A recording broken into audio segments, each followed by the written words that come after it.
Chapter 24.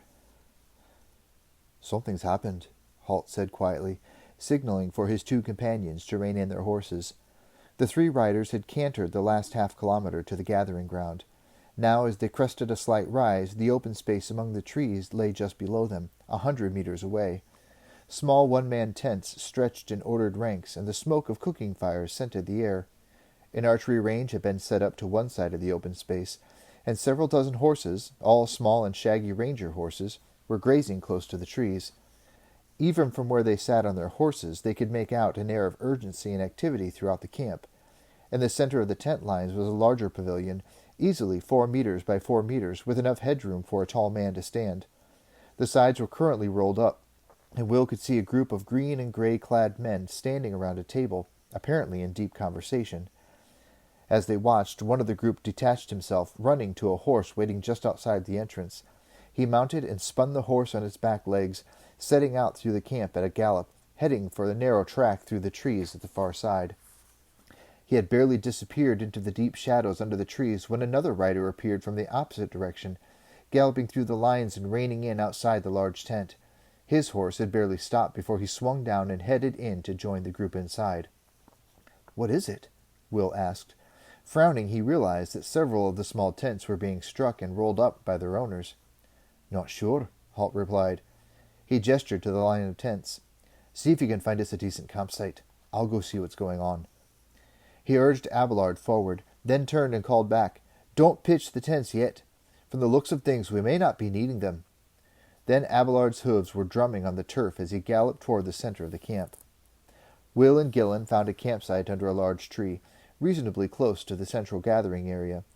Then, uncertain as to why they should do next, they sat on a log, waiting for Halt's return. As a senior ranger in the Corps, Halt had access to the larger pavilion, which Gillen explained was the command tent.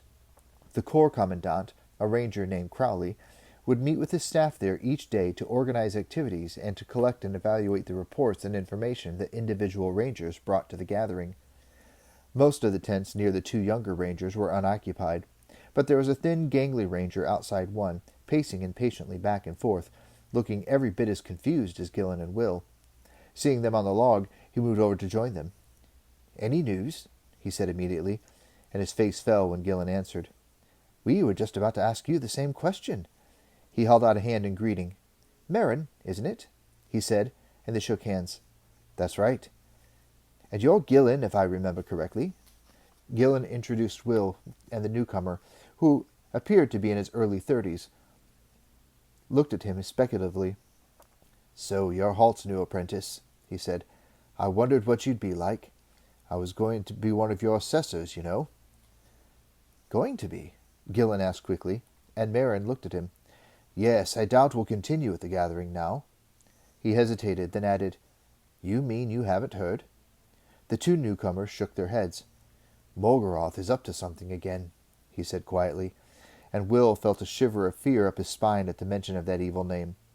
"What happened?" Gillen asked, his eyes narrowing. Marin shook his head, stirring the dirt in front of him with the toe of his boot in a frustrated gesture. "There's no clear news so far, only garbled reports, but it looks as if a force of Woggles broke out of Three-Step Pass some days ago. They overran the sentries there and headed north." "Was Morgarath with them?" Gillen asked. Will remained wide-eyed and silent. He couldn't bring himself to ask any questions, couldn't bring himself to actually mention Morgarath's name. Marin shrugged in reply. "We don't know. Don't think so at this stage, but Crowley has been sending scouts out for the past 2 days. Could just be it's a raid, but if it's more than that, it could mean the start of another war. If so, it's a bad time to lose Lord Loriak." Gillen looked up, concern in his voice. "Loriak is dead?" he asked, and Marin nodded. "A stroke, apparently, or his heart. He was found dead a few days ago with not a mark on him. Staring straight ahead, stone cold, dead." "But he was in his prime," Gillen said. "I saw him only a month ago, and he was healthy as a bull." Marin shrugged. He had no explanation. He only knew the facts of the matter. "I suppose it could happen to anyone," he said. "You just never know." "Who's Lord Loriak?" Will asked Gillen quietly. The young ranger shook his head thoughtfully as he answered. Loriac of Stedin. He was the leader of the king's heavy cavalry.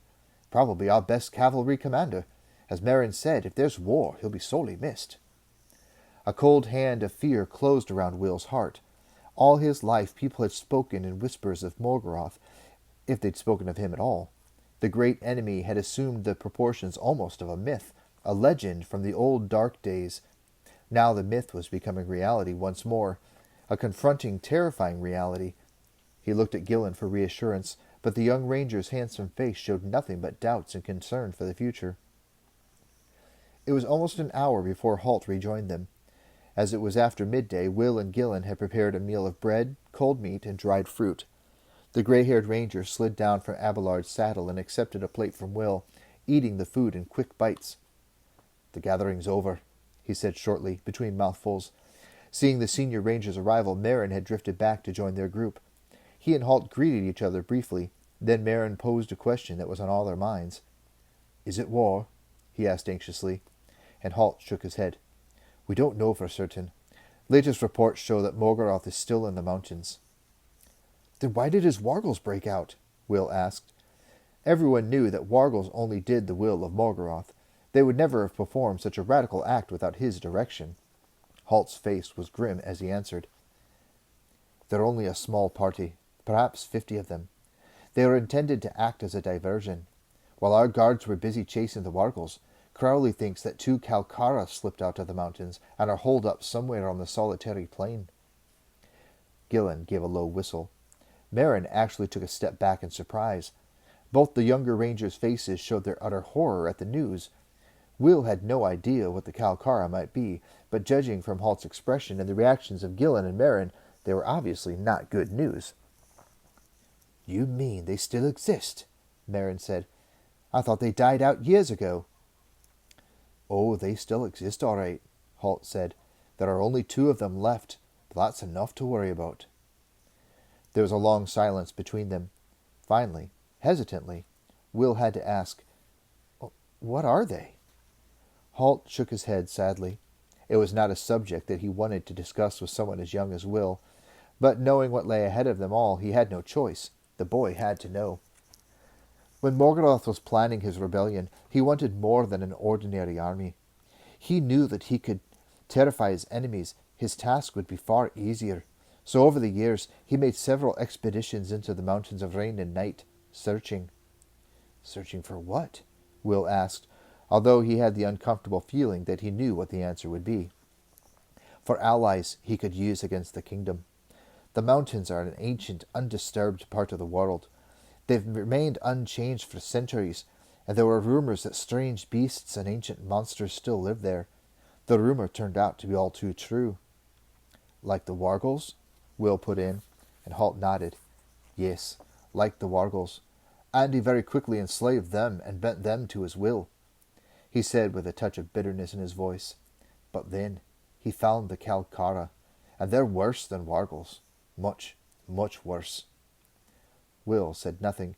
The thought of beasts that were worse than Wargals was a disturbing one, to say the least. "There were 3 of them, but one was killed about 8 years ago, so we know little more about them. Think of a creature somewhere between an ape and a bear that walks upright, and you'll have an idea of what the Calcara looks like." "So does Morgarath control them with his mind like the Wargals?" Will asked. Halt shook his head. "No, they're more intelligent than Wargals, but they are totally obsessed with silver. They worship it and hoard it, and Morgarath apparently gives it to them in large amounts, so they'll do his bidding. And they do it well. They can be incredibly cunning while they stalk their prey." "Prey?" Will asked. "What sort of prey?" Halt and Gillen exchanged a glance, and Will could see that his mentor was reluctant to talk about the subject.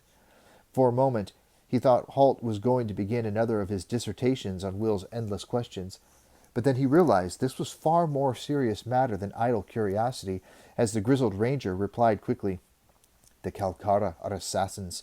Once they've been given a specific victim, they will do anything in their power to reach that person and kill them." "Can't we stop them?" Will asked, his gaze shifting briefly to Halt's massive longbow and the bristling quiver of black arrows.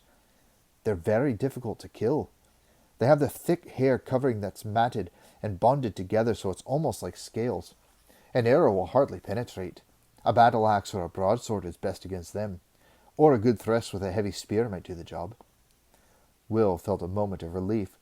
These Calcara had started to sound almost invincible, but there were plenty of accomplished knights in the kingdom who would doubtless be able to account for them.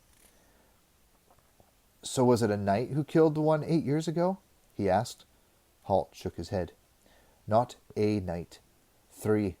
It took 3 fully armed knights to kill it, and only one of them survived the battle. What's more, he was crippled for life." Halt finished grimly. 3 men? All of them knights?" Will said incredulously.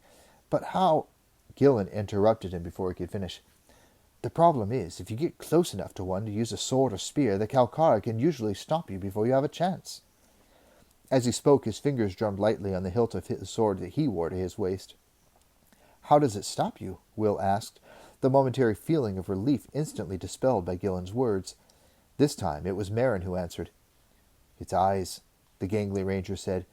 "If you look into its eyes, you're frozen helpless, the way a snake freezes a bird with its gaze before it kills it." Will looked from one to the other of the 3 men, uncomprehending.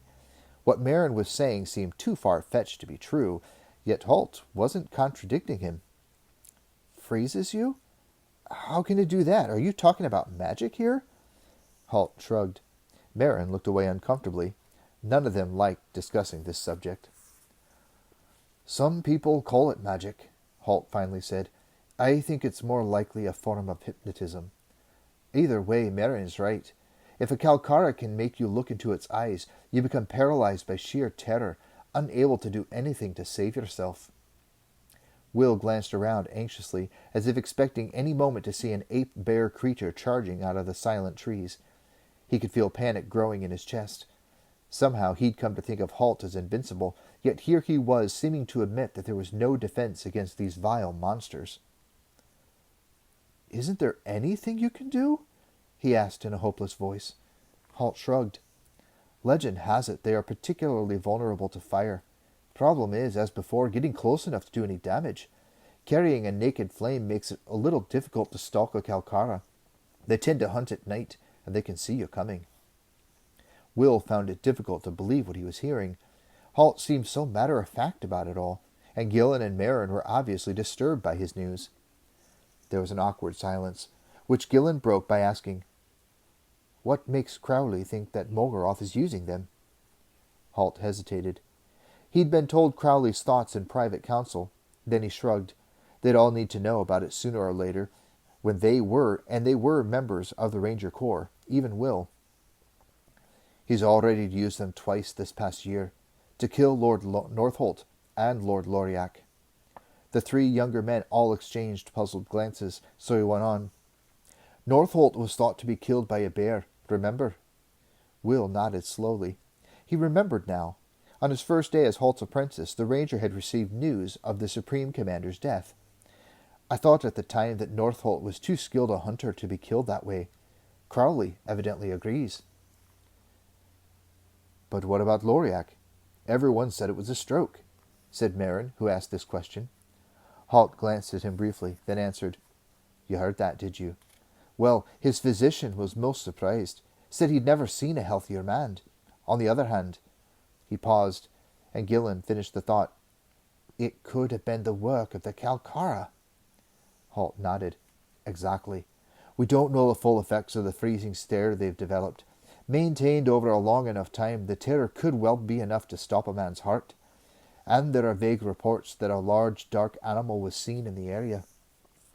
Again, silence settled over the small group under the trees. Around them, rangers bustled to and fro, striking camp and saddling their horses. Halt finally roused them all from their thoughts. "We'd best be moving. Marin, you'll need to return to your fief. Crowley wants the army alerted and mobilized. Orders will be distributed in a few minutes." Marin nodded and turned away toward his campsite. He paused and turned back.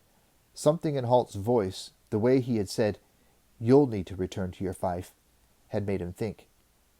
"What about you 3? He said. "Where are you going?" Even before Halt answered, Will knew what he was going to say. but that didn't make it any less terrifying or blood-chilling when the words were said. "We are going after the Calcara,"